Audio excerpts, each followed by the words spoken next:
want to ask a dear friend of mine, somebody I went to law school with 40 years ago.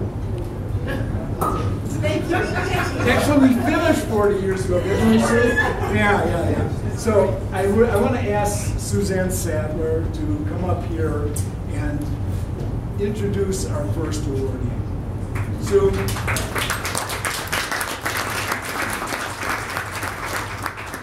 Thank you for the acknowledgement of the year and everything. Well, I put us both in that same category. But I look like it. You don't. No. We were actually in the same study group. That's correct. Yeah. Lord. Appreciate for me. I gotta try. Anyway, the other connection, and I'm happy to be here, and I did not know Cliff Schrupp. I've heard of him forever and of the good work of this organization. So it's really nice to be here.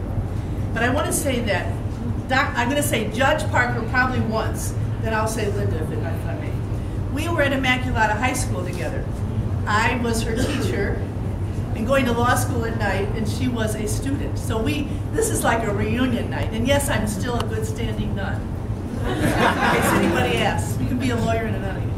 Anyway, this is really a special time to say congratulations to Linda. She is really a friend of the organization, a colleague of the organization, someone whose career and passion is about the justice that this Fair Housing Coalition is about. In her work as an attorney, private attorney, in her work with the Civil Rights Commission, very much so, as a judge in Wayne County, and even now, especially in the federal court.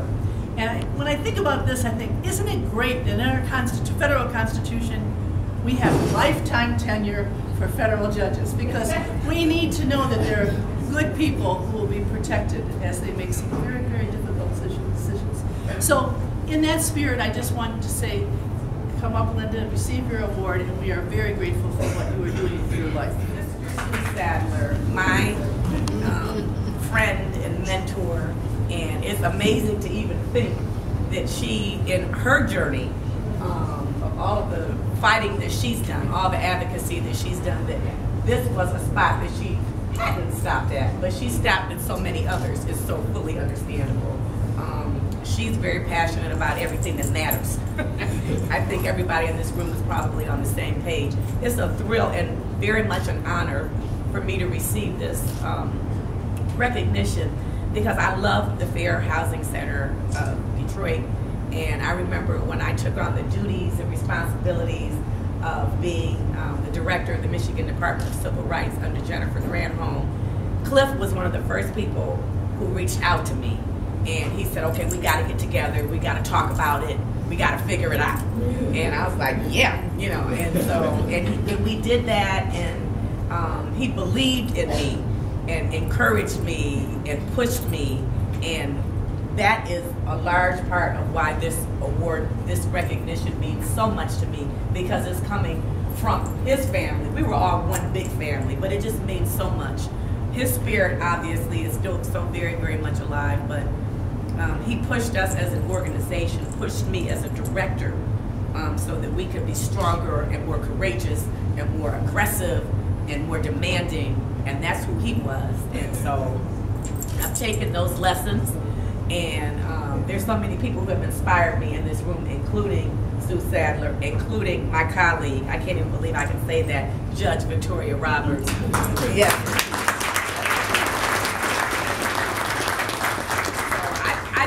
Very fortunate to be connected with the Fair Housing Association. I feel very, very blessed to be a federal judge, and I'm very, very mindful of the duties and responsibilities that I have, and I execute those duties against the backdrop of such wonderful people like Cliff Schrupp. And so I stand before you and I say thank you, and I say my work is not done. Thank you very much. Victoria?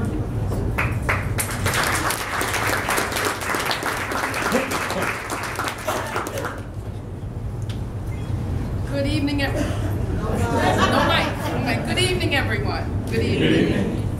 So you all remember remember the film The Firm and the famous line from The Firm, "No one leaves the firm." And I think we can say the same thing about the Fair Housing Center.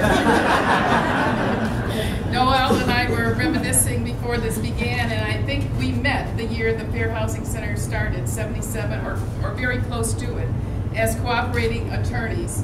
And so he's been in my life ever since then, and I look around this room and I see the staffers and the cooperating attorneys and the testers who have been here forever, and no one leaves the Fair Housing Center, and that includes John Obie. And he probably never will leave the Fair Housing Center. He hasn't and he won't, because he has been on the trajectory of equal justice for over 45 years, since his days with the Michigan Civil Rights Commission. He hasn't and he won't because he has been a trailblazer for equal justice. His Beznos case in 1984 was one of the first cases on behalf of families who had been discriminated against, families with children. His cases on behalf of the developmentally disabled, and you hear about the Allen and the Hanna case, and Bowman came before the Fair Housing Act was amended to cover people with disabilities. So he is a trailblazer. Even after the Bowman case, in the case of Christine Emick, he established the right of a disabled person to have a dog who would be able to help and be therapeutic in the cooperative living setting that Christine found herself in. He has successfully trailblazed by litigating cases involving discrimination in advertising, in religion, and in assisted living facilities. He is the embodiment of trailblazing. I know he doesn't want me to say any of these things about him, but he cannot shut me up because I am a federal judge.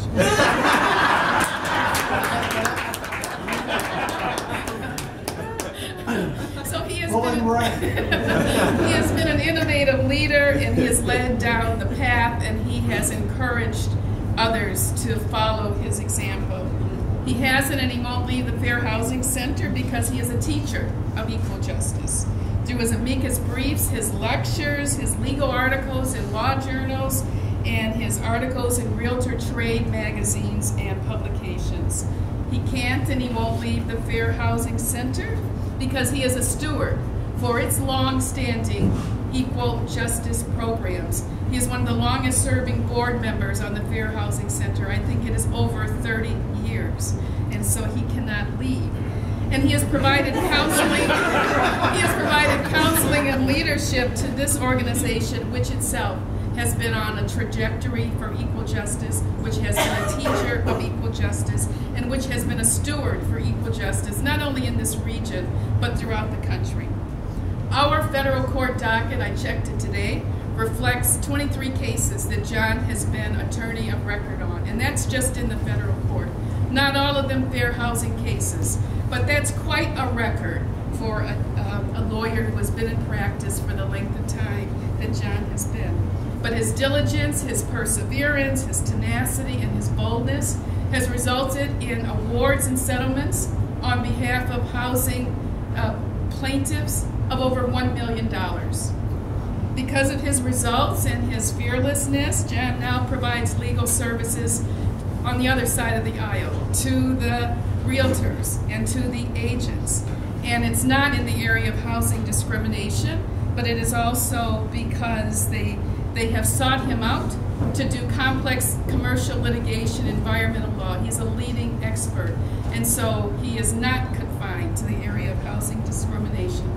Justice Lewis Powell, former United States Supreme Court Justice, said during his tenure when he was president of the American Bar Association, and I quote, "Equal justice under law is not merely a caption on the facade of the Supreme Court building. It is perhaps the most inspiring idea of our society. It is one of the ends for which our entire legal system exists. It is fundamental that justice should be the same in substance and availability without regard to economic status." Equal justice and the quest for it is in John's DNA. It is in his spirit. He is a friend to me. He is a comrade to many others in this room, and he is most deserving of this appreciation award that we give him this evening. Thank you. I asked Judge Roberts to stay here for a minute because I'd like to start off by just taking a moment to honor somebody else who's not here, but he is here in a spirit that made possible for me to do what I did, made possible for Judge Roberts to do what she did, and all of the attorneys who have ever handled fair housing cases. And that is my mentor and my friend Cliff Schrupp, who I miss dearly, who made this organization what it is, and now it's continued so well under Margaret's thing. So I'd just like to take a moment for all of us to reflect on what he gave and what he gave to all of us. And before I let Judge Roberts go, I just want to say, before I ever thought about handling a fair housing case, before I even knew there was a fair housing center, Judge Roberts was handling fair housing cases, handled fair housing cases right up until the time that she became a federal judge. And while we're proud of her being a federal judge, we still wish she was out there handling fair housing cases.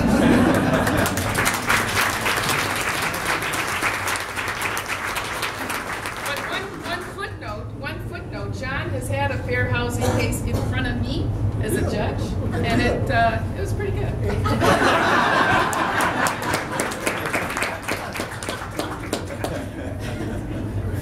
There's a lot of people that are here tonight that I really want to thank for being here.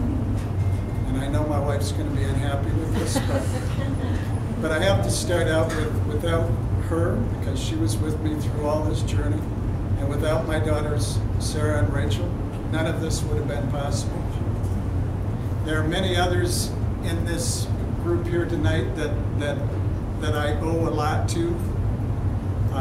My firm, members of my firm, the staff members of my firm, who always supported me, whether they necessarily understood what I was up to in some of my ventures or not. They've supported me in doing that, and I've always appreciated that.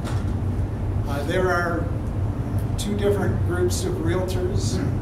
There are the folks over in the corner there from downriver who have been my longest clients, who yesterday had to listen to another fair housing lecture by me. And as Judge Roberts so nicely said, they'll continue to hear lectures about fair housing from me as long as I can lecture about fair housing. There's another group from Real Estate One who I've worked with, and I've done my share of fair housing lectures with them also, and I'm proud. Their general counsel, Ellen Tickner, is here, and many of the members from Real Estate One who have always been supportive. And I have to name one more person that's kind of hiding over there, my friend Lisa Scoble, who I worked together on a lot of matters, and who was also had to sit and listen to the windbag talk about what I consider the most important issue in the area of civil rights that there is. 30-some years ago, when I was a young lawyer, and some of these pictures actually betray that at one time I was a young lawyer. Pretty amazing where they found these pictures. I was looking for something. I was looking for something to find meaning in for me in the practice of law. I had worked at the Department of Civil Rights. I loved working in housing-related issues. But I hadn't found the Fair Housing Center. I did ACLU work, I did work for the Michigan trial lawyers, and then one day, Janet Cooper from the Michigan Department of Civil Rights said to me that there's this organization that needs somebody to write a brief in the Michigan Supreme Court. And the essence of the issue is discrimination against families with children, which wasn't even prohibited by the law at that time. Roberts is absolutely right, because once you get started down this road with the Fair Housing Center, they don't let go, and you don't let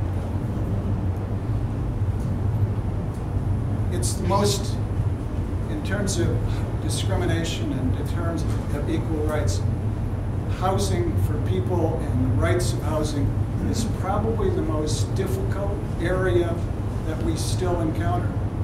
I told my folks downriver when I gave that presentation, we still see an abundance of issues involving hate. I'm going to go back to my friend the judge who once did a presentation at Wayne State University. And she said, in a very profound way, why is it that white people, and I'm one of those white people, why is it that they don't want to live in the same neighborhood that I live in? And you know, I don't have an answer for that. I don't have an answer for that today. I don't have an answer for that yesterday. But it's a very profound question. But it even goes beyond that.